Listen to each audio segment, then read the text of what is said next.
고린도라는 사회 자체의 어떤 문화적, 사회적 특징이 조금 더 거칠어야 할까요? 웅변적이고 영웅적이고 외모상, 그러니까 하차감을 중요하게 생각하는 이제 그런 그 도시였기 때문에 그런 영향을 충분히 피해가지 못했던 고린도 교회 안에서도 그런 좀 웅변적이고 좀 화려하고 뭔가 갖춰진 것처럼 보이는 이러한 분위기를 상당히 높이 평가했던 것 같아요. 그런 의미에서 본다면 상대적으로 사도 바울에게는 좀 영웅적 기품 이런 게 좀 부족해 보이는 그런 면이 있었던 것 같아요. 언어적으로나 말이나 외모나 뭐 여러 가지를 통해서 볼 때. 그래서 이제 사도 바울을 좀 폄하하고 무시하는 그런 분위기가 있었던 것 같습니다.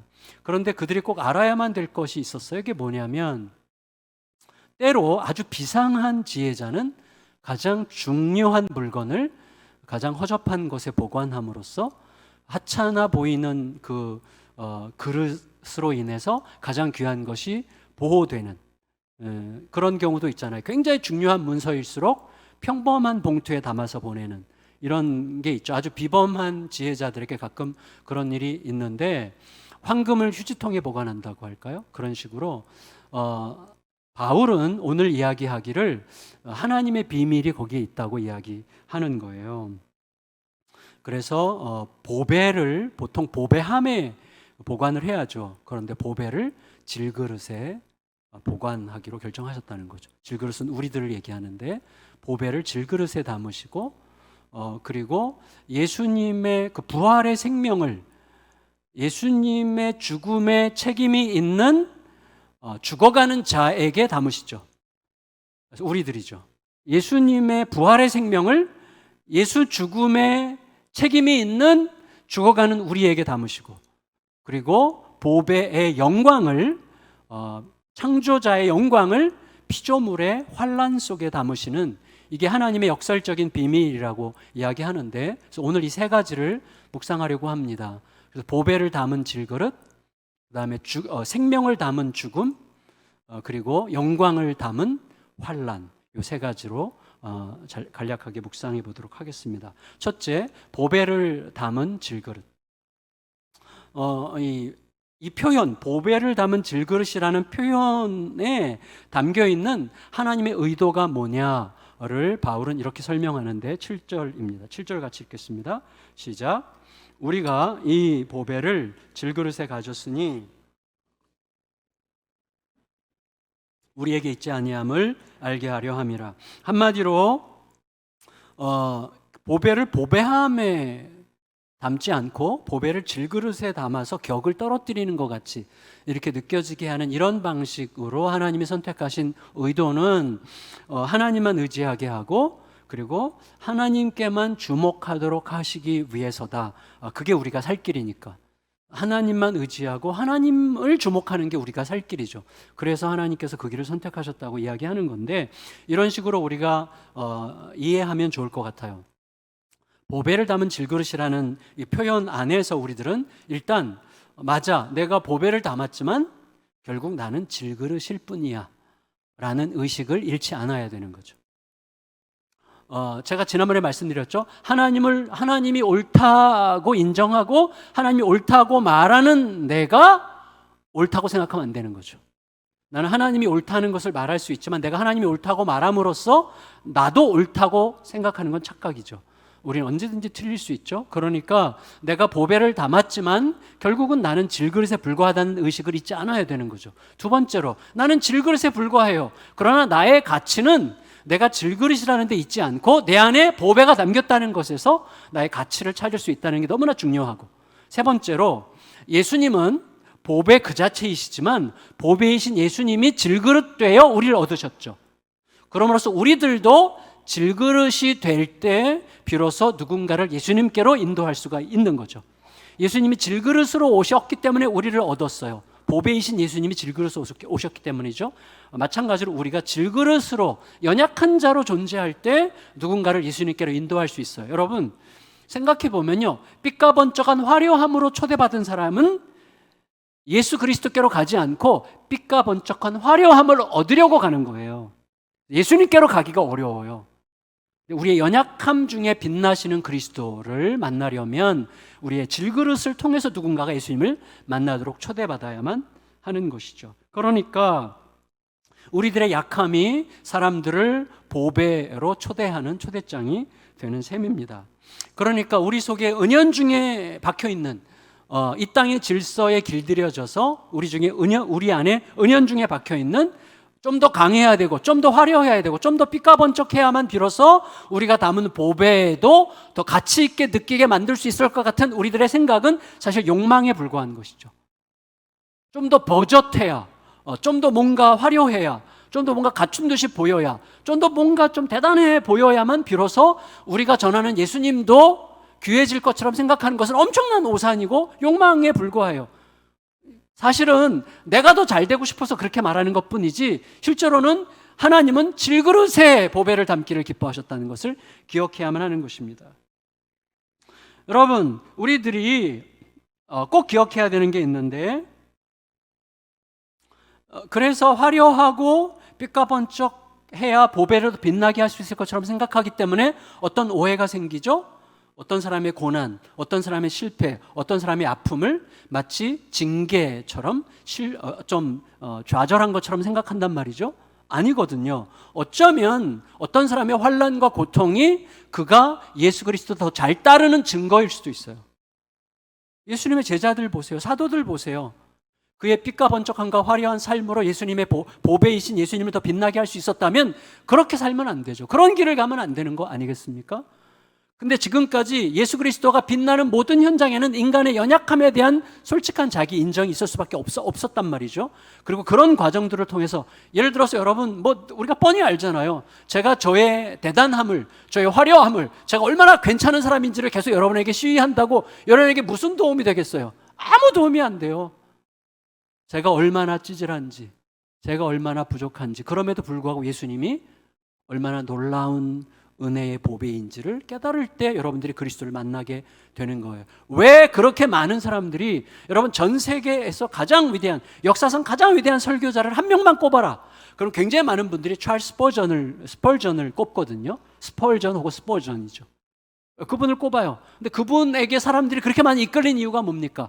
그분을 통해서 최소한 1억 명 이상이 복음을 들었다고 알려져 있는데, 그분을 통해서 사람들이 그렇게 많이 그리스도를 만나게 된 이유가 뭐예요? 스펄전 자신이 엄청나게 심한 우울증 환자였어요. 그걸 감추지 않았어요. 그 아픔을 통해서 많은 사람들이 그리스도를 만나게 됐던 것이죠. 그러니까 여러분, 부끄러워할 필요가 없어요. 우리 환난과 어려움 속에, 그러니까 내가 더럽지만 않다면, 내가 질그릇이어도 괜찮은 거죠. 그런데 여러분, 좀 되게 안타깝고도 어떻게 보면 가소로운 일은 질그릇 주제에 가끔씩 보배를 대수롭지 않게 생각하거나 혹은 부끄럽게, 심지어 부끄럽게 생각할 때가 있다는 거죠.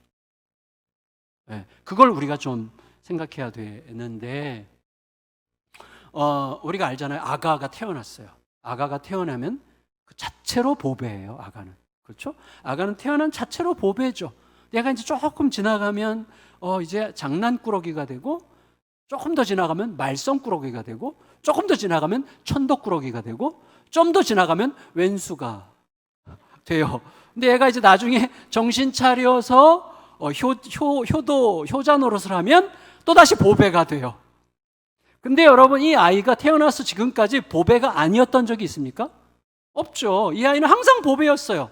항상 부모의 기대와 부모의 사고방식 속에서만 이 아이가 바뀌었지, 이 아이는 처음부터 지금까지 항상 보배였어요. 마찬가지로 예수님도 예수 그리스도의 보배를 처음에 만났을 때 우리가 얼마나 기쁩니까? 세상을 다 얻은 것 같이 그렇게 행복해 해놓고 내 상황이 조금 바뀌고 좀 삐지고 좀 섭섭하고 좀 힘들고 좀 어려운 일이 생기면 보배가 아무것도 아닌 것처럼 생각하는 우리들의 못난 습관이 여전히 지금도 반복되어서 지금 쭈그려져 있잖아요.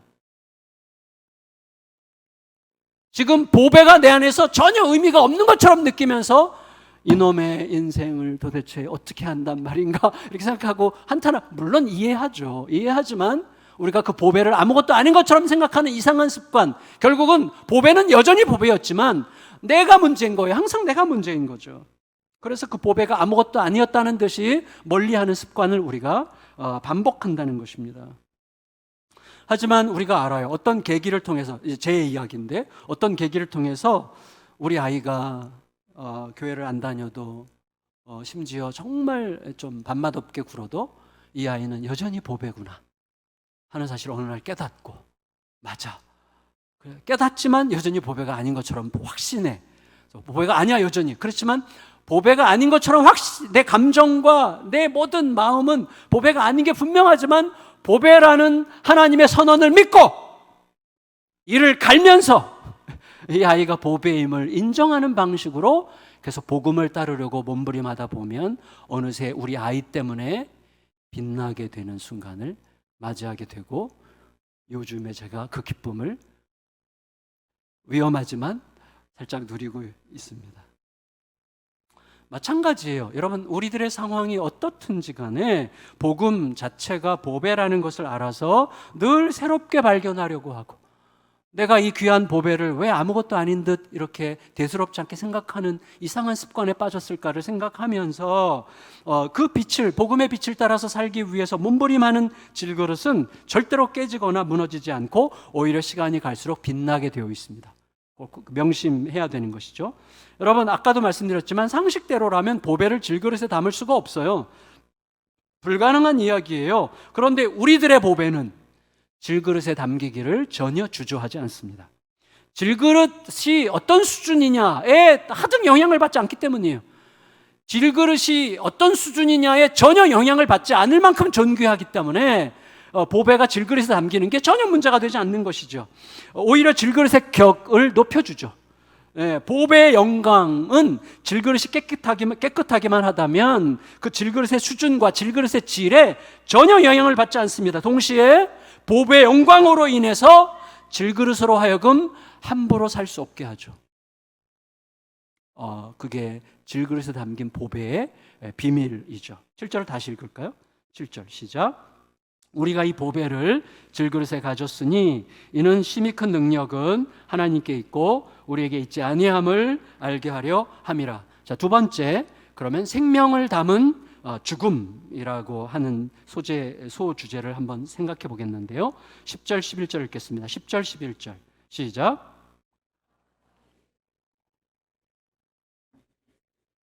우리 몸에 나타나게 하려 함이라. 우리 살아있는 자가 항상 예수를 위하여 죽음에 넘겨짐은 예수의 생명이 또한 우리 죽을 육체에 나타나게 하려 함이라. 여러분 보세요. 질그릇 주변에는 항상 죽음의 위협이 있어요. 깨지거나 부서지거나 금가거나 항상 죽음의 위협에 노출되어 있는 게 질그릇이죠. 그런데 반면에 보배는 영원토록 흔들리지 않는 생명이죠. 보배는 이미 그 자체가 생명이죠. 예수 그리스도 생명의 근원이시죠. 따라서 여러분, 그런데 보배를 담은 질그릇이에요. 그러니까 생명을 담은 죽음이라고 할 수가 있는 것이죠. 그러니까 죽음 안에 이미 생명이 있어요. 그래서 예수님께서 뭐라고 말씀하셨어요? 죽어도 살리라. 죽음 안에 이미 생명이 담기게 하셨어요. 그리고 오히려 더 나아가서 죽음이 보배의 생명을 나타내게 하는 여정이 되는 거죠. 그래서 내가 죽고 그가 사는 이잖아요. 내 죽음의 여정이 내 안에 있는 보배의 생명이 살아나게 하는 과정이 되는 거예요. 그게 보배를 질그릇에 담으신 하나님의 비밀이라고 할 수가 있는 것이죠. 그러니까 여러분, 우리가 질그릇으로서 내 본질, 죽어 마땅한 나의 본질을 인정하고, 그리고 동시에 우리에게 임한 은혜, 죽어도 아쉬울 것 없을 만큼 죽어도 사는 자가 된 이 나의 변화를 제대로 믿을 수 있다면 생명을 살리기 위한 죽음에 기꺼이 뛰어들어도 괜찮죠. 왜냐하면 생명을 살리는 죽음에 기꺼이 뛰어들어도 그때는 나는 죽는 게 아니라 다시 살아서 또 다시 살리는 자의 삶을 살게 되는 것이죠. 그래서 선교사님들이 선교지에 가는 거죠. 여러분, 주님께서 어떻게 하셨기 때문이에요? 당신의 죽음으로 우리들의 영원한 숙제를 해결하셨죠. 우리들의 영원한 숙제가 뭐죠? 죽음이죠.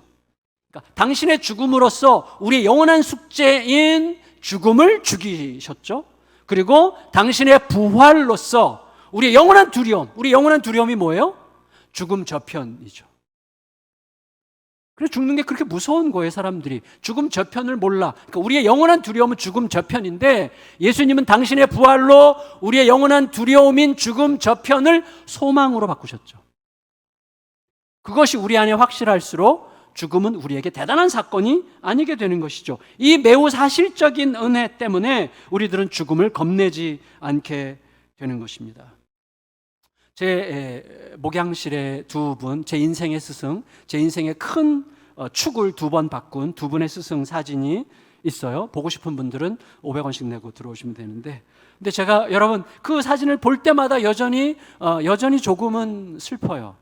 2002년에 두 분 다 돌아가셨고, 두 분이 돌아가시고 나서 두 분의 죽음을 기념하여 우리 고형원 씨라는 작곡자가 오직 주의 사랑에 매여라는 노래를 그 두 분 때문에 만든 거거든요. 근데 이 두 분이 제 인생을 바꿨어요. 근데 이 두 분의 사진을 보면 여전히 숙연하고 약간 슬픔을 느끼지만 또 한편으로는 굉장한 자유를 느껴요. 굉장한 자유. 그 두 사진 때문에.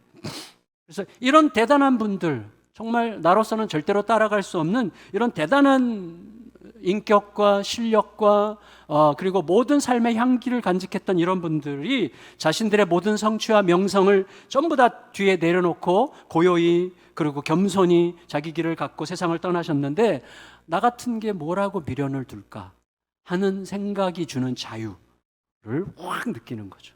갑자기 자유해지는 거예요, 그 사진을 볼 때. 하물며 여러분, 당신의 죽음이 나의 생명이 되게 하신 예수님을 내가 제대로 믿게 된다면 그 믿음이 주는 자유는 이루 말할 수 없이 클 게 너무나 분명하죠. 내 자존심쯤은 뭐 잃어버려도 아무 상관이 없는 여유가 생기죠. 예수님께서 내 안에서 사시기만 하면 된다는 어떤 확신이, 갈망이 막 솟구치게 되겠죠. 그래서 여러분 알죠? 우리는 내가 죽고 예수께서 사셔야 되는데 우리는 많은 경우에 의심과 두려움에 사로잡혀서 내가 죽고 의심과 두려움이 살게 해. 내가 죽고 의심과 두려움이 살면 전부 다 함께 죽는 길을 가는 거예요. 나도 죽고 너도 죽고 다 죽는 길을 가는 거예요. 의심과 두려움이 살면. 그 길을 갈 뻔하다가 오히려 내 손을 잡아주시는 성령님, 그리고 내 심장을 붙드는 말씀을 통해서 내가 죽고 예수께서 사시는, 다시 내 안에서 예수께서 사시는 삶으로 감으로써 모두를 살리는 길로 다시 전환할 수 있게 되는 거죠. 여러분, 이렇게 보배를 질그릇에 담으신 하나님의 뜻을 우리가 제대로 알게 되면 우리는 어느 순간 알게 돼요. 뭐냐면 하나님께서 직접 백업하고 계시는 어떤 신비한 그 맷집이 내 안에서 일어나는 것을 느끼게 됩니다. 자, 이 보배를 질그릇에 담으신 하나님의 뜻이 점점 깨달아지면 하나님이 직접 백업하시는, 뒤에서 이렇게 딱 붙들고 계시는 어떤 신비한 맷집이 느껴져요. 그게 이제 8절 9절인데 8절 9절 읽겠습니다. 시작. 우리가 사방으로 우겨쌈을 당하여도 쌓이지 아니하며 답답한 일을 당하여도 낙심하지 아니하며 박해를 받아도 버림받지 아니하며 거꾸러뜨림을 당하여도 망하지 아니하고. 여러분, 우리 안에서 보배를 담은 질그릇 의식, 보배를 담은 질그릇이라는 자기 의식이 제대로 작동하면 우리는 내 편 하나 없어서 외로울 때도, 답이 없는 상황에 갇혀서 낙심할 때도, 옳은 일을 하고서도 비난당할 때도, 존재가 뒤엎어지는 고통의 늪에 빠질 때도 어디선가 버티게 하는 맷집이 이렇게 솟아오르는 신비를 느끼게 되는 거예요. 그렇다면 여러분, 반대로 내가 갇힌 것 같으면 죽을 것 같이 힘들고, 답답하면 낙심해서 쉽게 넘어지고, 박해를 받으면 버림받은 듯이 도망치고 싶어지고, 내 평판이 뒤집어진 듯 하면 망했다는 절망에 감싸이게 된다면 그것은 뭐예요? 보배를 담은 질그릇 의식에 오류가 생겼다는 뜻이죠. 보배를 담은 질그릇 의식 어딘가가 금이 갔어요. 뭔가 오류가 생긴 거죠. 내가 엄연히 질그릇이라는 진실을 어느새 잊어버렸거나, 내가 꽤 보배인 척한다고 느끼거나, 혹은 내 안에 어떤 보배가 담겼는지를 어느새 잊어버린 거죠. 내가 죽고 예수가 사시는 줄 알았는데 어느새 예수님의 눈을 가리고 내가 살고 있었던 거라고 할 수가 있겠습니다. 여러분, 보배를 담은 질그릇 의식이 내 안에서 뚜렷할 때만 질그릇을 생각함으로 자만하지 않게 되고, 내 안에 담긴 보배를 생각함으로 너그럽고 담대할 수 있게 되는 거죠. 그때 우리는 무너져도 잃을 게 없다는 자유로 내가 많은 걸 성취했어도 이게 도대체 뭐냔 말이냐 이런 마음이 대범하게 우리 안에 들어와서 우리에게 자유를 주는 거죠. 예, 그 자유로 살게 하는 거죠. 그러니까 무너져도 잃을 게 없다는 자유로 영원히 지켜주시는 보배를 담고 있다는 담대함으로 너를 살리기 위해서 내가 죽는 것을 별로 두려워하지 않아도 되는 그러한 신비 안으로 들어가게 되는 것이죠. 오히려 내가 죽음으로써 너가 사는 게 서럽거나 섭섭하거나 억울하기보다도 복된 길이라는 것을 느끼기 시작해요. 쉬운 길은 아니지만 느끼기 시작하죠. 그 길을 또 심지어 걷게 되죠. 12절을 읽겠습니다. 12절 시작. 그런즉 사망은 우리 안에서 역사하고 생명은 너희 안에서 역사하느니라. 이 말을 직역하면 우리는 죽고 있고 너희는 살아나고 있다, 이 뜻이에요. 그게 나의 기쁨이다, 이렇게 얘기하고 있는 것입니다. 너무나 신비한 아름다움이죠. 여러분, 우리들은 이렇게 신비한 아름다움으로 부름받았어요. 세상은 뭐예요? 너가 죽더라도 내가 살아야 되잖아요. 누추하죠. 그러나 이 신비는 내가 죽어서라도 너가 살 수 있다면 나는 얼마든지 이것을 복되게 느낄 수 있어. 나는 지금 죽고 있고 너는 살아나고 있어. 이게 내 복이야 라고 말할 수 있게 되는 자리를 우리가 찾아가게 되는 것이죠.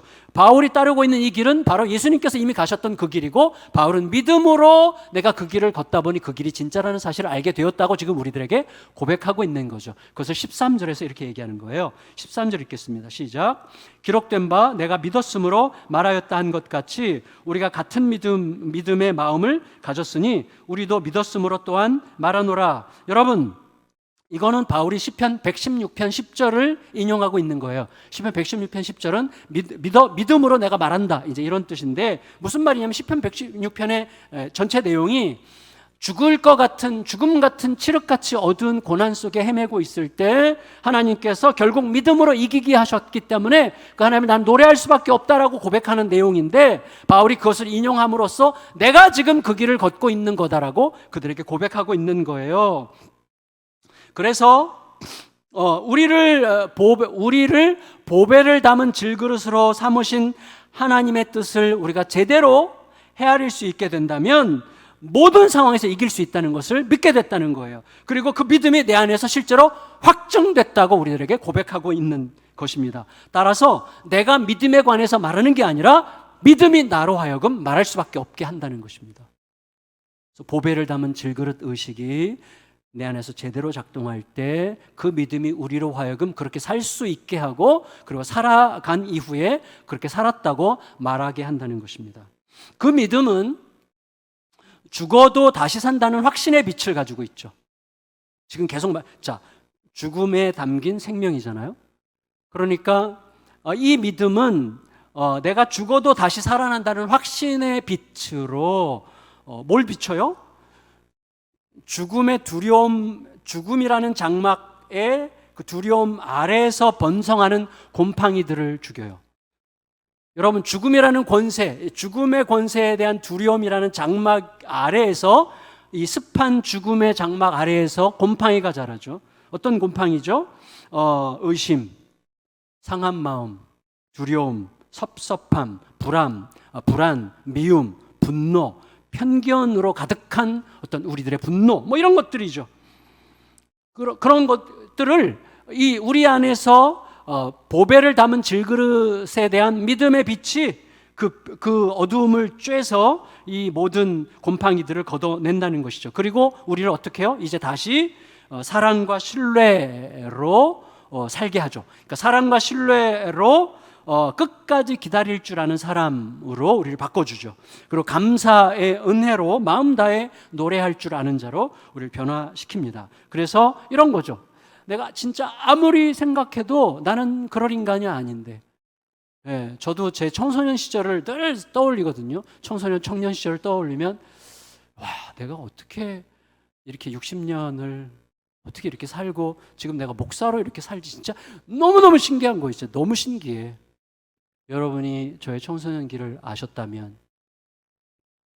정말 엄청난 위로를 받으시기를 축복합니다마는 그러나 여러분, 하여튼 아무리 생각해도 나는 절대 이럴 사람이 아닌데 이렇게라도 조금 흉내라도 낼 수 있게 하신 은혜가 내 안에 너무 감격스러운 거예요. 그래서 이렇게 만들어주신 주님께 정말 목숨을 바치고 싶은 마음이 드는 거죠.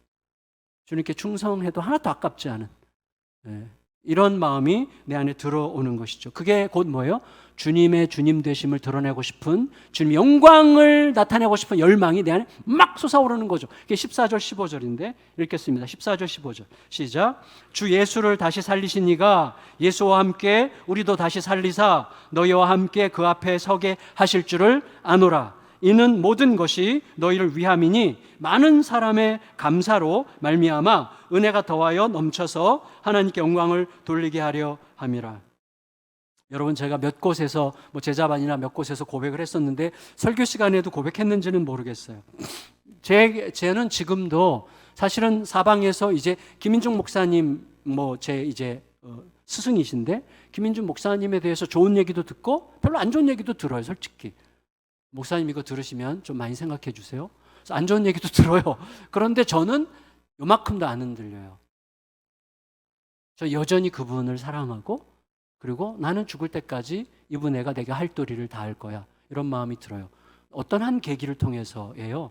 제가 그 교회에서 부교육자 생활할 때 어떤 그 힘을 가진 장로님이 교육자들을 막 휘두르고, 하여튼 교육자들을 굉장히 좀 우습게 생각하면서 늘 이렇게 교육자실에 들어와서 잔소리하고, 이분이 들어오면 다들 고개 팍 숙이고 아무것도 안 하고 그냥 가만히 있고, 이분이 언제 나가나 막 몸조리면서 막 이렇게 기분 나빠하면서도 아무 말도 안 하고 있던 차에 영웅심에 들떠있던 저는 어느 날 결심하고 이분이 들어와서 또다시 막 잔소리를 하면서 잘들 하고 계세요 이렇게 하는 게 너무 꼴보기 싫고 밥맛이 없어서 두 손으로 책상을 빵 치면서 장로님 그만 들어오세요.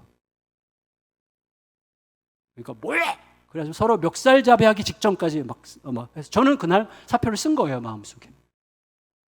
제가 잘했다는 게 아니라 영웅 심리 때문에 그런 것 같아요. 어쨌거나 그랬어요. 그러고 나서 저는 이제 오늘 일이 끝이구나, 이 교회 사이 끝이구나. 그냥 막 진짜 엄청나게 격렬하게 싸웠어요. 막 이렇게 하면서 제가 좀 한번 이렇게 제 시력이 안경을 벗으면 제가 아무것도 안 보입니다. 그러니까 제가 안경을 벗었다 그러면 여러분 긴장하셔야 돼요. 뵈는 게 없어요. 근데 제가 막 난리를 쳤어요. 이제 끝났다 생각하고 이제 저녁 예배 마치고 이제 목사님 찾아가서 좀 정리하시라고 말씀드리려고 이제 식당에 그것도 이제 배가 또 고파 그래도. 그래서 밥 먹으러 이제 올라갔는데 5시 올라갔더니 목사님이 혼자 식사를 하고 계셨어요. 혼자. 목사님 앞에 앉아가지고 목사님 들으셨죠? 가만히 계시더라고요. 죄송해요. 제가 지 성질을 못 이겨가지고 오늘 부목사로서 하면 안 될 일을 제가 했네요. 정말 죄송합니다. 목사님 전혀 부담 갖지 말고 편안하게 잘라주세요. 목사님에게 조금이라도 해가 되지 않았으면 좋겠습니다. 그래서 그때 목사님이 눈을 딱 뜨고 저를 보셨어요. 뭘 잘못했는데? 그러시더라고요. 뭘 잘못했는데? 당신 할 말 한 거야. 아무것도 걱정하지 말고 그냥 가만히 있어. 내가 알아서 다 정리할 테니까. 제가요 그날 눈물의 밥을 먹었거든요. 막 울면서 눈물이 막 뚝뚝뚝뚝 떨어지면서 그 밥을 먹었던 기억이 지금도 생생해요. 그때 그분 저를 얻으셨어요. 저는 만일에 우리 안에 좀 이런 게 내 안에 있기 때문에 어떻게 보면 누가 뭐라 그래도 이 마음이 흔들리지 않는 거예요. 누가 뭐라고 어떤 네거티브한 이야기를 해도 저는 별로 흔들리지 않아요. 물론 정당하게 비평할 것은 비평을 해야 되겠죠. 그런데 여러분 그렇게 생각하게 될 때 이런 생각을 하는 것이죠. 나 같은 질그릇에 보배를 담으신 만왕의 왕에 대한 나의 충성심은 대체 뭔가?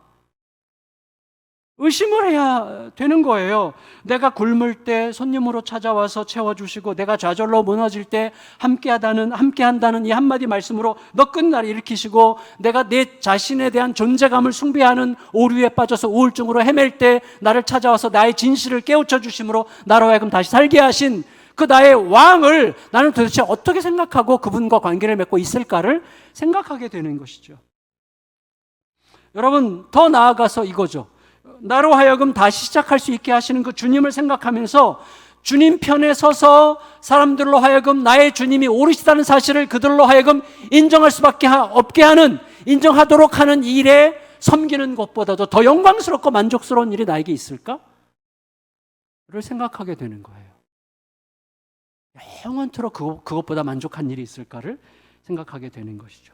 어쨌거나 나의 죽음을 통해서 예수의 생명이 드러나는 일, 그리고 나의 죽음을 통하여 누가 살아나는 일보다 더 영광스러운 길이 없다는 사실을 우리가 점점 헤아려 알아가게 되기를 진심으로 바랍니다. 세 번째, 영광을 담은 환난이에요. 영광을 담은 환난. 여러분, 보배는 그 자체로 영광이죠. 보배는 그 자체로 영광이에요. 근데 질그릇은 늘 환난의 풍파에 들썩거리죠. 그런데 하나님은 질그릇에 보배를 담으심으로 환난에 이미 영광이 담기게 하셨다는 거예요. 질그릇은 환난이고 보배는 영광인데 질그릇에 보배를 담으심으로 환난에 영광이 있게 하셨죠. 우리의 환난 속에 이미 영광이 담긴 거예요. 그러므로 우리는 이렇게 살아가야 되는 것이죠. 우리가 어떤 종류의 환난을 경험하든지 간에 내 안에 이미 담긴 엄연한 예수 그리스도라는 보배의 눈으로 우리의 모든 환난을 해석할 수 있어야 되는 거죠. 그런 방식으로 살아가도록 보배를 질그릇에 담으셨다고 할 수가 있는 것이죠. 여러분, 질그릇에게는 늘 환난이 일상입니다. 늘 금가고 깨지고 조각나고 부서지고 그렇죠. 늘 환난이 일상이에요. 그런데 결국 보배를 담은 질그릇 의식이 내 안에서 제대로 작동하면 어떻게 된다고요? 낙심하고 좌절할 만한 상황에서도 이 상황을 내가 이렇게 생각하는 게 전부인가 진짠가를 영광의 관점으로 다시 해석하게 되는 것이죠. 그래서 무너지지 않게 되는 것입니다. 무기력하게 늙어가고 질병으로 너무나 외롭고 무시당해서 서러울 때가 있죠. 그렇지만 어두운 그림자 저편에서부터 빛이 오죠. 이 복음의 빛이 비추죠. 무너질 수 없는 이유를 다시 일깨워주죠. 그래서 다시 기다릴 수 있게 되는 것입니다. 그리고 오히려 우리는 알아요. 여러분, 내 삶에 아무 문제가 없을 때는요, 그 영광이 안 보여요. 내 삶에 아무 문제가 없고 모든 게 다 잘 될 때는요, 옳고 그름을 절대 분별 못합니다. 다 괜찮아 보여요. 내가 좋으면 다 괜찮아 보이는 거예요, 사람이. 그래서 그때 속는 거예요. 그때 옳고 그름을 구분하지 못하는 거예요. 그래 따라서 환난 속에서 옳은 것으로 입증된 것만 진짜 옳은 거예요. 여러분, 환난 속에서 찾은 진리를 우리는 무너뜨릴 수 없습니다. 이게 중요해요. 다 잘 될 때는요, 우리가 옳고 그름을 분별하는 게 너무 어려워요. 그러니까 환난 속에서 오히려 영광을 더 알게 되는 거예요. 환난 속에서 오히려 더 영광을 제대로 바라볼 수가 있게 되는 것이죠. 여러분, 16절 17절 읽겠습니다. 16절 17절 시작. 그러므로 우리가 낙심하지 아니하노니 우리의 겉사람은 낡아지나 우리의 속사람은 날로 새로워지도다. 우리가 잠시 받는 환난에 경한 것이 지극히 크고 영원한 영광에 중한 것을 우리에게 이루게 함이니. 따라서 여러분, 환난을 통해서 하나님의 영광이 더 뚜렷해진다면 환난이 클수록 영광도 커진다는 거죠. 물론 여러분, 별로 공감하고 싶지 않죠. 일단 환난이 없기를 우리는 너무나 바라기 때문에 환난이 클수록 영광도 크다는 말이 이론적으로는 아멘이 되지만 가슴속 깊이 받아들이기는 참 쉽지 않은 것 같아요. 그러나 이게 원칙이죠. 내가 선택한 환난이 아니라 이미 환난이 온 사람들, 이미 환난에 덮여있는 사람들, 환난의 장막에 이미 가려져 있는 것 같이 느끼는 습하고 어두운 자리에 있다고 느껴져서 힘겨운 분들은 이걸 꼭 믿음으로 받으셔야 돼요. 내 감정과 내 생각은 이게 도대체 받아들이지 않는다고 할지라도 이게 믿음으로, 여러분 알죠? 우리의 감정보다 하나님의 약속이 훨씬 더 확고하다는 거 아시잖아요. 믿음은 약속을 붙드는 것이 내 감정을 의지하는 게 아니잖아요. 그걸 내가 받아들일 때 결국은 그 길을 향하여 나도 모르게 가기 시작하게 되는 것이죠. 따라서 여러분, 우리가 환난 속에서 하나님의 하나님 되심을 더 잘 깨달을 수 있다는 사실이 내 안에서 믿어지고 더 확고해져서 우리가 더 단단해지는 과정을 겪게 되는데, 그렇게 되면 어떻게 되냐면 우리가 살아가는 방식이 어떤 방식이 됩니까? 보이는 대로 살지 않고 보이지 않는 것이 보이는 것을 구속하게 하면서 살죠. 환난은 보이는 것이지만 영광은 안 보여요. 근데 안 보이는 영광으로 환난을 해석하면 환난이 다르게 보여서 환난 속에 감추었던 영광을 보는 삶으로 바꿔가는 거예요. 그거예요. 그래서 결국 눈에 보이는 것보다도 보이지 않는 것을 쫓아서 살아가는 길, 이 땅의 방식에서는 굉장히 어색한 길이죠. 이 땅은 보이는 것대로 사니까. 그러나 이 땅의 모든 영혼이 진실로 갈망하는 길이죠. 지극히 고상한 길이죠. 잠시 후면 사라질 안개 되시. 눈에 보이는 것들은 잠시 후면 사라질 안개와 같을 수 있지만 영원히 남게 될 지고한 가치들을 품은 길을 걷게 되는 것이죠. 18절 읽고 정리하겠습니다. 18절 말씀 시작. 우리가 주목하는 것은 보이는 것이 아니요 보이지 않는 것이니 보이는 것은 잠깐이요 보이지 않는 것은 영원함이라. 성도님들, 바울이 지금 보이는 것과 보이지 않는 것을 대조하면서 우리는 보이는 것을 따르지 않고 보이지 않는 것을 따른다라고 말할 때 우리는 쉽게 보이는 것은 물리적인 것, 손에 잡히고 눈에 보이고 만져지는 이런 것이고 보이지 않는 것은 영적인 것이라고 생각하기 쉬운데 바울의 논리는 그렇지 않습니다. 바울이 말하는 보이는 것은 지금 있는 것을 말하고 보이지 않는 것은 장차 올 것을 말해요. 보이는 것은 이 세상에 속한 것이고 보이지 않는 것은 이 세상 너머에 있는 장차 올 것을 말하고 있는 중입니다. 이게 무척 중요해요. 왜냐하면 보이는 것과 보이지 않는 것을 대조한다면 눈에 보이는 모든 것들 중에 귀한 것들까지도 내가 다 아무것도 아닌 것처럼 생각하게 되는데, 여러분, 우리 눈에 보이는 물리적인 세계에 귀한 것들이 얼마나 많습니까? 아름다운 것들이 얼마나 많습니까? 내 옆에 있는 내 배우자, 왼수가 아니기를. 그러나 여러분, 너무나 소중하잖아요? 너무나 눈에 보이는 물리적인 요소들 중에 소중하고 아름다운 것들이 너무나 많아요.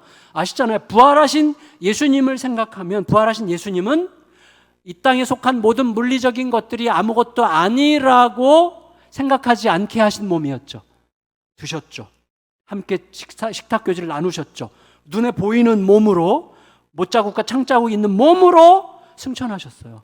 그건 신비죠. 우리가 몰라요. 그래서 우리는 영혼에 속한 영혼의 삶도 이 땅에 있는 모든 물리적인 관계가 아무것도 아닌 것처럼 되지는 않을 거라고 느낄 수 있는 거죠. 그러니까 여러분, 우리가 그렇게 사랑하는 내 아내가, 내 남편이 천국에서도 만날 수 있다면 이게 축복일지 뭘지 모르겠지만 어떤 사람은 그 인간 만날까 봐 난 천국에 안 가겠다, 뭐 그럴 수도 있지만 어쨌거나 여러분, 보이지 않는 것이라는 것은 물리적인 세계를 완전히 배제한 건 아닌 것이죠. 어쨌거나 중요한 건 뭐냐면 이거예요. 지금 있는 세상, 보이는 것에만 집착하던 존재가 바로 질그릇이죠. 우리 질그릇은 지금 있는 세상, 보이는 것에만 집착을 하다가 보배를 담은 후에 이 세상이 전부가 아님을 알게 됐죠. 이 세상 너머에 있는 우리에게 다가오고 있는 세계를 미리 바라보게 됐죠. 미리 바라보게 된 이유는 뭐예요? 보배가 거기서부터 오셨기 때문이죠. 보배가 세상 너머 위로부터 오셨기 때문이죠. 위로부터 오신 분이 내 안에 담겼기 때문에 우리는 이 땅이 전부인 줄 알고 살다가 이 땅 너머의 것, 우리의 본향을 사모하는 자가 된 거예요. 지난주에 제가 말씀드린 것처럼, 그런데 이 세상의 신, 사탄이 이 세상의 신이죠. 이 세상에서만 우리에게 구속력을 가지고 있는 이 세상의 신 사탄은 어떻게 한다고요? 우리에게 이 세상이 전부인 것처럼 느끼게 하면서 살게 한다는 거죠. 왜? 우리가 이 땅을 제대로 살아가는 길은 이 땅 너머의 가치와 질서를 가지고 와서 살아야 되는 거기 때문이죠. 우리가 이 땅에 살아가야 되는 굉장히 중요한 비밀은 뭡니까? 이 땅 너머에 우리가 영원토록 부활할 영생을 이미 가졌다는 것, 하나님과 영원한 사랑의 사귐을 이미 누리고 있다는 것, 하나님과 영원토록 누릴 복락이 이미 시작됐다는 사실, 장차 올 그것이 이미 여기에 있다는 사실을 이해하고 오늘을 사는 법을 배우는 게 너무나 중요하죠. 이것을 팀 켈러는 이런 식으로 표현했는데, 복음의 핵심 중에 하나가 forward back이라는 거예요. forward back. 앞에 있는 것을 끌어와서 오늘을 사는 거예요. 이게 그리스도인들이 가지고 있는 복음적 삶의 위대함이라는 것이죠. 앞으로 임하게 될 부활의 영광, 하나님과의 영원한 사랑의 사귐, 하나님의 질서 안에서 누리게 될 영원한 평화가 이미 내 안에 시작됐다는 의식을 가지고 오늘을 살아가는 거예요. 여러분 보세요. 청년부에 가서 야, 너 몇 살이야? 20살. 너 몇 살이야? 23살. 뭐 거기서 거기네. 그러면 청년들이 뭐라 그래요? 20살과 23살은 지금 하늘과 땅 차이인데 맞습니다. 맞아요. 근데 그 친구들이 70살 돼보세요. 70살. 그러면 옛날에 자기가 했던 것을 웃을 거예요. 20살이나 23살이나 거기서 거기지. 미안해요. 여기 20대들한테 미안한데 공감이 안 되죠. 그게 공감이 안 되죠. 물론 우리는 어떻게 봐요? 70살에서 20살까지 압축적으로 봐요. 그래서 69세부터 20살까지가 그냥 이렇게 붙어서 보여요. 그래서 우리가 항상 아직도 내 마음은 20대야. 그건 진리야. 아직도 내 마음은 20대야가 완전히 맞는 말이에요. 왜냐하면 69세부터 20세까지가 그냥 압축돼서 이렇게 보이는 거기 때문에 한꺼번에 보이거든요. 그러니까 20살이건 23살이건 같아. 그렇다면 여러분, 소위 이터너티, 영원의 관점에서 본다면 여러분, 뭐 14세기 태조 이성계나 21세기 정갑신이나 같은 날 사는 사람이야. 같은 날. 여러분 보세요. 여기서 미국 비행기 타고 막 열 몇 시간 가야 되잖아요. 태양계에서만 지구를 보더라도 태양계 은하계에서 지구를 보면 은하계 이 끝에서 저 끝까지 빛의 속도로 10억 년 가야 돼요. 빛의 속도로 10억 년. 이 은하계가 뭐 몇십억 개 있다며요. 몇천억 개 있다며요. 우주 안에. 그러니까 이건 상상이 안 되는 거죠. 우주에서 이 지구를 보면 미국이나 한국이나 겹쳐져 있지. 제가 무슨 말씀 드리려고 하는 것입니까? 그 forward back을 하면 그 관점으로 오늘을 산다면 실제로 우리는 물리적으로 오늘의 환란과 내일의 영광이 붙어 있다는 것을 알게 된다는 거죠. 이거는 말장난이 아니라 실제로 하나님은 하루를 천년같이, 천년을 하루같이가 하나님의 말장난입니까? 아니잖아요. 진짜란 말이죠. 그것이 너희의 삶이야 라고 호소하는 이 호소를 우리의 것으로 받을 수 있어야 되지 않겠습니까? 말씀을 마칠게요. 여러분, 뻔한 이야기를 해본다면 지금 그 사람들의 한마디가 증권가를 막 출렁거리게 만들고 숱한 사람들의 목숨줄을 붙들고 세계를 호령하는 것 같이 보이는 세계 최고의 권력자들이 20년 후에도 그 자리에 있을 가능성은 제로입니다. 20년은 무척 짧은 시간입니다. 여러분, 지금으로 돌아서서 1월 달을 돌아보세요. 1월 달 시작할 때로 돌아보세요. 그럼 지금부터 1월 달을 보면 7, 6, 5, 4, 3, 2 이게 압축적으로 보이죠. 그래서 우리는 와, 벌써 7월이야. 1월부터 7월까지가 붙어 있는 것 같이 느껴지는 거예요. 똑같아요. 20년 후에 그분들은 없어요. 여러분, 2000년도 똑같은 거예요. 영혼의 관점에서 2000년 전 그렇게 긴 세월이 아니야. 여기서 미국이 긴 곳이 아니란 말이죠. 예, 우리가 속한 은하계 이쪽에서 이곳까지가 시속 30억 킬로미터로 맞나요? 시속 몇 킬로예요? 빛의 속도가. 하여튼 그렇단 말이죠. 근데 여러분, 2000년 전 칼과 돈과 권력을 독점하고 세상을 호령했던 사람들 중에 아무도 없죠. 다 먼지도 남기지 못했죠. 오직 질그릇같이 깨뜨려지신 보배 그 예수님만 지금까지 만민의 친구와 주님으로 여기 우리와 함께 계시죠. 이 사실이 아니면 우리가 여기 왜 있습니까? 그게 우리의 사실이고 우리의 현실이고 우리의 삶의 바탕이죠. 그럼 그 위에서 우리가 살아가야 되는 것이죠. 여러분, 이 보배를 품고 살아가는 법을 계속 배우라고 이야기하는 것입니다. 이 놀라운 보배는 지금도 여전히 탐욕으로 혼잡하게 된 더러운 질그릇들에 담겨서 시달리고 계세요. 하지만 어느 고생성가는 고요히 겸손하게 대답하려고 하는 깨끗한 질그릇들을 통해서 가장 아름답고 고상한 열매들을 거두고 있는 중입니다. 저는 여러분에게 호소하고 싶어요. 세상은 종교 전쟁을 하지만 사실은 우리들은 복음 전쟁을 하는 사람들이죠. 불교건 힌두교건 어떻게 보면 종교로서의 기독교건 마찬가지일 수 있어요. 우리는 종교로서의 기독교를 섬기는 사람들이 아니죠. 기독교가 종교화된다는 것은 무슨 의미인지 아시죠?